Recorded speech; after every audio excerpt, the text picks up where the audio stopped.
Ils m'ont retrouvé, j'étais presque mort. Donc j'avais plus de pouls, pratiquement plus de battements de cœur. C'est ce que les médecins disaient.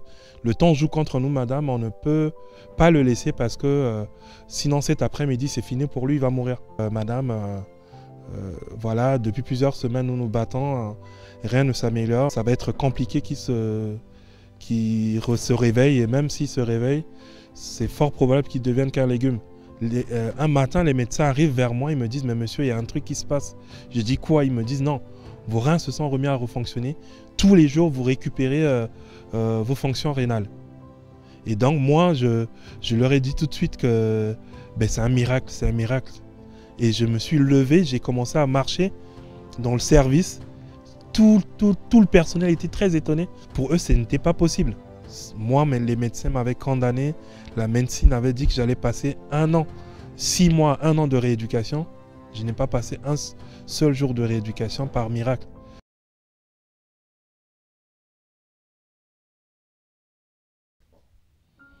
Bonjour, je suis Jack de l'église locale de Saint-Priest. Je tiens à partager mon témoignage aujourd'hui avec vous, frères et sœurs. C'est pour permettre l'édification de l'église corps du Christ.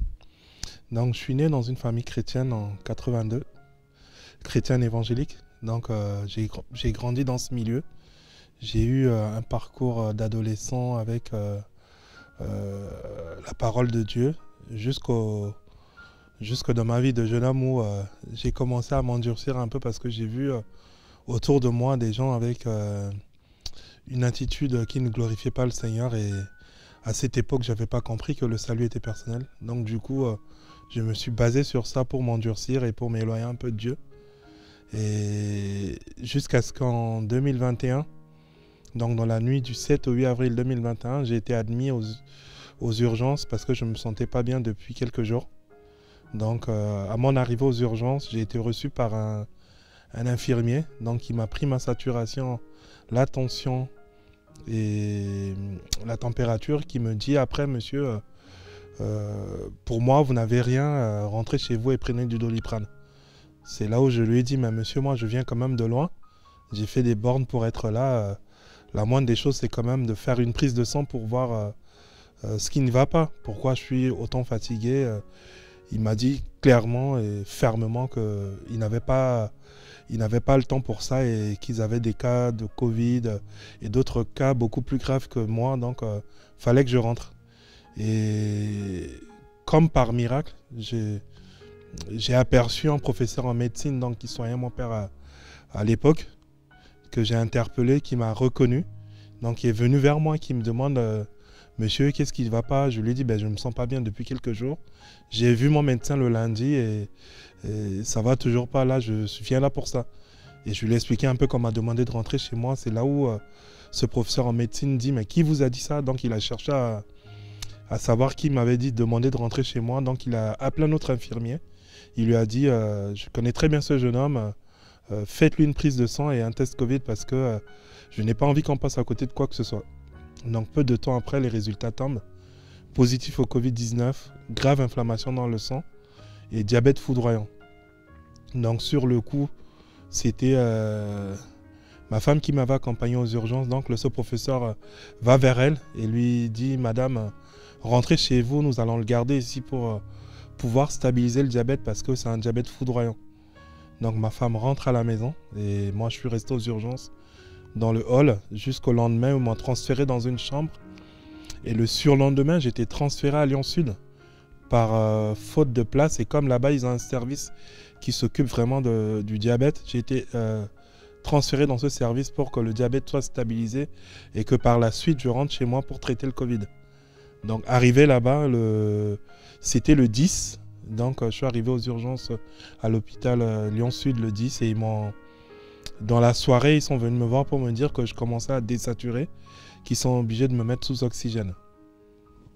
Pour moi, normal. Donc ils m'ont mis sous oxygène le 10. Et le lendemain, aux environs de 13h, je vois plusieurs médecins qui rentrent dans ma chambre subitement. Donc je panique un peu, mais j'étais comme j'avais l'oxygène, donc j'étais dans les vapes. Je leur demandais mais qu'est-ce qui se passe, qu'est-ce qui se passe? Et là, ces médecins, en fait, il y avait 2 médecins réanimateurs, un endocrinologue, un dentiste et un infirmier. Donc ils m'ont dit, monsieur, votre état s'aggrave d'heure en heure. Nous sommes contraints de vous plonger dans un coma pour pouvoir mieux vous soigner. Donc je me suis opposé tout de suite à ça, parce que pendant la première vague, j'ai ma tante et mon oncle qui sont décédés en région parisienne. Et on leur avait dit la même chose que moi, qu'ils allaient mourir si on ne les mettait pas dans le coma. Et donc eux, ils sont décédés deux jours après. Donc du coup, j'avais cette image en tête. Et j'ai demandé au médecin, appelez ma femme. Donc je dis à ma femme, dis-leur que tu ne veux pas qu'on me mette dans le coma. Ma femme leur a dit la même chose. Mais ils ont dit, madame, là, le temps joue contre nous. C'est ce que les médecins disaient. Le temps joue contre nous, madame. On ne peut pas le laisser parce que sinon cet après-midi, c'est fini pour lui, il va mourir. Et donc ça a été un choc pour moi et pour ma femme. Et moi, étant donné que j'avais déjà cette image de ma tante et mon oncle en tête, je m'accrochais à mon lit pour ne pas être mis dans le coma. Et je leur demandais, mais et si je ne me réveille pas, et si je ne me réveille pas? Donc du coup, ils m'ont même dit qu'ils n'avaient pas le temps, qu'ils n'avaient plus le temps de me conduire au bloc, qu'ils allaient pratiquer l'intubation dans ma chambre. Donc j'ai assisté à tout ça, j'ai vu comment la table était préparée avec le matériel qu'il faut. Donc j'ai assisté à tout ça et puis ben, c'était le coma pendant plusieurs semaines. Donc j'ai été mis dans le coma le 11 avril 2021 et au 15 avril, aux environs de 4 heures du matin, ils m'ont retrouvé, j'étais presque mort. Donc j'avais plus de pouls, pratiquement plus de battements de cœur. Mais comme en France, ils sont obligés de lancer une procédure de réanimation lorsque quelqu'un se trouve dans cet état. Mais ils ont lancé cette procédure et par miracle, mon cœur a repris. Et puis, mais ça a été vraiment jour après jour, c'était vraiment la situation s'empirait de jour en jour. Donc moi, j'étais endormi, donc je ne voyais pas ce qui se passait. Mais les médecins sont allés jusqu'à faire une réunion avec ma femme pour lui dire, madame, voilà, depuis plusieurs semaines nous nous battons, rien ne s'améliore et nous pensons que ça va être compliqué qu'il se réveille, et même s'il se réveille, c'est fort probable qu'il devienne qu'un légume. Et à la fin de cette réunion, les médecins ont demandé à ma femme si elle avait quelque chose à dire. Ben, elle a dit non, j'ai rien à dire. Ils ont insisté, elle a dit, ben, la seule chose que je peux vous dire, c'est qu'il va se réveiller. Et donc ensuite, ben, moi j'étais toujours dans mon coma. Et dans mon coma, j'ai vécu vraiment des choses spirituelles que je tiens aussi à vous partager pour que ben, beaucoup de personnes puissent comprendre que le monde spirituel existe. Et qu'il y a des choses aujourd'hui que nous voyons dans les films. Mais moi, je les ai vécues en réalité. Et dans mon coma aussi, j'étais dans un tunnel. Et il fallait que je fasse le sens contraire du tunnel pour revenir vers mon corps. Et j'étais à l'étroit dans ce tunnel. À chaque fois que par ma propre force, lorsque j'essayais de revenir vers mon corps, je m'assoupissais. Et à chaque fois que je m'assoupissais, ça me ramenait au début du tunnel. Jusqu'à ce qu'à un moment donné, il y a un écran qui est apparu devant moi. Et sur cet écran, il y avait des versets bibliques qui défilaient comme ça. Et moi, lorsque j'arrivais à lire, en fait, j'avais cette sensation de... Lorsqu'on est chez l'ophtalmologue et on nous fait passer des tests de vue, j'avais l'impression que l'écran était très loin et il fallait que j'arrive à lire toute une phrase. Et lorsque j'arrivais à lire vraiment ces versets bibliques, quelque chose me propulsait vers mon corps. Donc à chaque fois, ça me propulsait, jusqu'au jour où j'ai ouvert les yeux. Et je regardais tout autour de moi, je ne comprenais pas pourquoi j'étais là. Et j'avais l'impression d'avoir dormi un jour. J'ai eu du mal à comprendre en fait ce que je traversais. C'est là où ma femme m'a raconté un peu la gravité de ce que j'ai vécu. Donc elle ne m'a pas vu pendant un mois à peu près. Elle a eu une autorisation de visite un mois après mon hospitalisation. Donc elle est arrivée aux urgences. J'ai dit aux urgences, au service de réanimation. Ben, j'étais dans une pièce où j'étais branché de partout. J'étais méconnaissable. Étant donné que pendant mon hospitalisation en réa, mes reins c'était complètement abîmé à cause des traitements et des bactéries à l'hôpital. Donc du coup, j'étais dialysé dans mon coma. Et mes poumons étaient atteints jusqu'à 85%. Et je faisais une résistance aussi aux antibiotiques. Donc tout ça, c'est ma femme qui m'a informé de tout ça. Elle a dit, tu reviens vraiment de loin, parce que j'ai vu comment ton corps s'est dégradé, tu étais méconnaissable. Et elle a fait des vidéos, des photos. Comme on a des enfants à bas âge, elle a eu peur que nos enfants tombent dessus, et puis elle a supprimé. Mais elle m'a dit que c'était tellement choquant qu'elle-même, elle n'arrivait pas à tenir face à ces images. Donc du coup, c'est elle qui me parlait un peu de ce que j'avais traversé. Et avec aussi le soutien du corps médical, j'ai pu vraiment comprendre que voilà, je sortais de très loin. J'ai été plongé plusieurs semaines dans le coma, donc intubé, ventilé. Durant cette épreuve, beaucoup de gens ont perdu espoir. Même dans mes frères et sœurs, eux, ils n'avaient plus d'espoir. Et ma femme, en fait, pendant mon endurcissement, elle venait toute seule à l'église à Saint-Priest, donc à l'église locale de Saint-Priest. Il y avait des jours où je l'accompagnais devant l'église, je la déposais, et je repartais à la maison, je revenais la chercher, parce que justement, j'étais fâché avec Dieu. Mais malgré que j'étais devenu incrédule, Dieu n'a pas tenu compte de ça. Il a tenu compte des prières et de cette grâce en fait qu'il m'a accordé de pouvoir revenir une fois de plus et de pouvoir rectifier ce que j'ai pas pu bien faire dans mon parcours avec lui. Et donc les médecins même sont très très étonnés de me voir sur pied, parce qu'ils se demandent mais qu'est-ce qui s'est passé, comment ça se fait que quelqu'un arrive dans votre état là et revient sans séquelles majeures.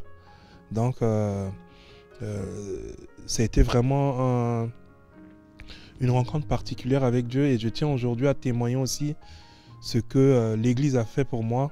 L'Église était un grand soutien pour ma famille dans cette épreuve. Pendant que j'étais dans le coma, ça a été des moments de prière, des moments de jeûne, d'intercession pour que le Seigneur puisse agir. Et j'ai vraiment j'ai compris à mon réveil que le salut était personnel, ce qui m'a permis aujourd'hui de me rapprocher davantage de Dieu et de pouvoir témoigner aujourd'hui ces merveilles dans ma vie. Je tiens aussi à témoigner que aujourd'hui je vis sans séquelles majeures, parce que lorsque j'étais transféré au service d'endocrinologie, je ne pouvais pas sortir de l'hôpital parce que j'avais mes reins qui étaient complètement abîmés. Il fallait que je sois dialysé 2 à 3 fois par semaine.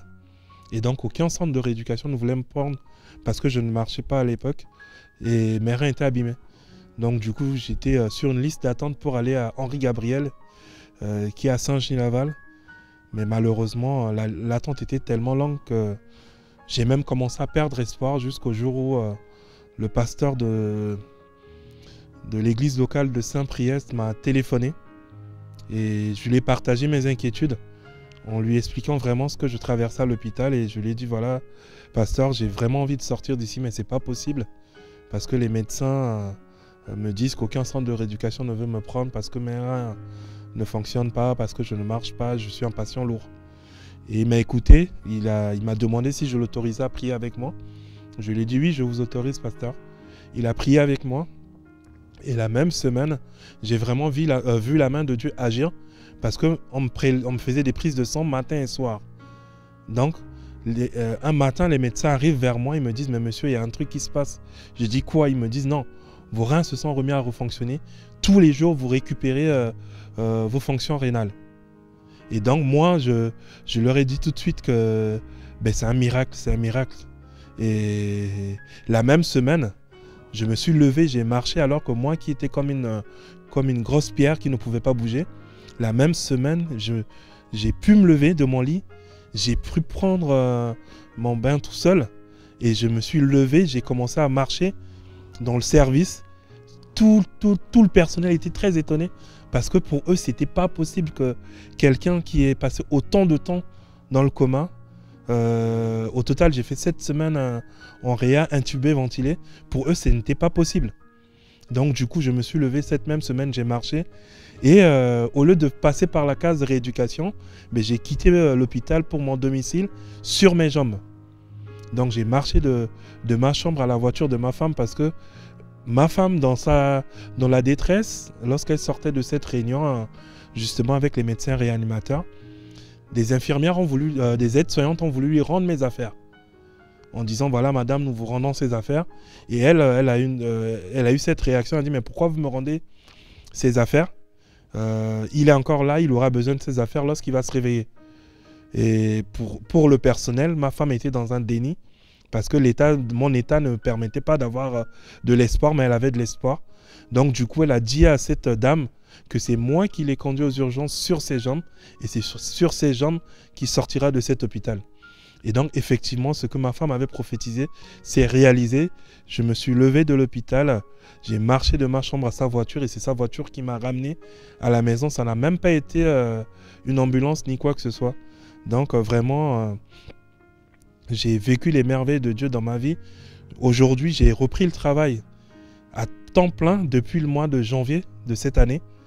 Donc après avoir passé 7 semaines intubé, ventilé, j'ai repris le travail au mois de janvier à temps plein. Je ne me suis jamais arrêté pour la fatigue ni quoi que ce soit. Je monte 6 étages sans être essoufflé. J'ai repris une vie normale. J'ai pas de contraintes aujourd'hui liées à cette terrible épreuve de Covid grave. Donc du coup, je bénis beaucoup le Seigneur parce qu'il a eu compassion il a une compassion pour moi, pour ma famille, pour mes frères et sœurs, ceux qui ont soutenu ma famille dans la prière. Et il y a aussi un témoignage que je voulais dire avant de clore mon témoignage, c'est que ma femme, pendant la détresse, elle n'arrivait plus à dormir, donc elle a vraiment pris beaucoup de temps dans la prière. Et pendant les 2 ou les 3 premières semaines, c'était vraiment désespoir sur désespoir. Et un jour, elle reçoit un message de la part du Seigneur. Donc elle avait fini de prier, je pense qu'il était vers 4 heures du matin. Elle a reçu un message qui est dans Ésaïe 57. Et ce passage qui dit, qui parle de mon histoire. Et elle m'a dit, depuis le jour qu'elle a reçu ce passage, elle a eu la certitude que je n'allais plus mourir. Donc elle a dit qu'elle a écrit sur tous les murs de la maison, plus de lamentation dans cette maison, plus de lamentation. Et elle s'est basée sur les promesses de l'Éternel qui dit dans ce message que je me suis endurci, que j'ai suivi mes propres voies, mais il s'est fâché, il m'a frappé, mais par sa main, il va me restaurer, il va me permettre il va consoler ceux qui pleurent avec moi, tout ça. Donc vraiment, c'est pour vous témoigner que Dieu ne tient pas compte de nos erreurs, il tient compte du sacrifice qu'il a déjà accompli à la croix. Parce que si Dieu tenait compte de nos erreurs, je pense que moi, je ne serais plus devant vous. Et que je n'allais pas avoir cette grâce de pouvoir revenir et de pouvoir m'accrocher aussi à la parole de Dieu. Aujourd'hui, je sers Dieu avec ma famille, j'intercède, je partage des moments de prière, chose que je ne faisais pas avant. Je suis devenu un intercesseur fidèle et je tiens aujourd'hui à bénir le Seigneur pour ce qu'il m'a fait et je prie vraiment pour qu'il puisse faire la même chose pour toutes les personnes qui traversent ces genres d'épreuves, qui sont dans le coma, qui sont condamnées par la médecine. Je leur dis de ne pas baisser le bras, que Jésus est vivant, qui sauve encore. Je suis la preuve que Dieu n'a pas arrêté d'agir. Moi, les médecins m'avaient condamné. La médecine avait dit que j'allais passer 1 an, 6 mois, 1 an de rééducation. Je n'ai pas passé un seul jour de rééducation par miracle. Donc, frères et sœurs, je vous exhorte vraiment à ne pas vous décourager, quel que soit le pronostic des médecins, de faire confiance à Dieu et de regarder vers la croix et il va agir.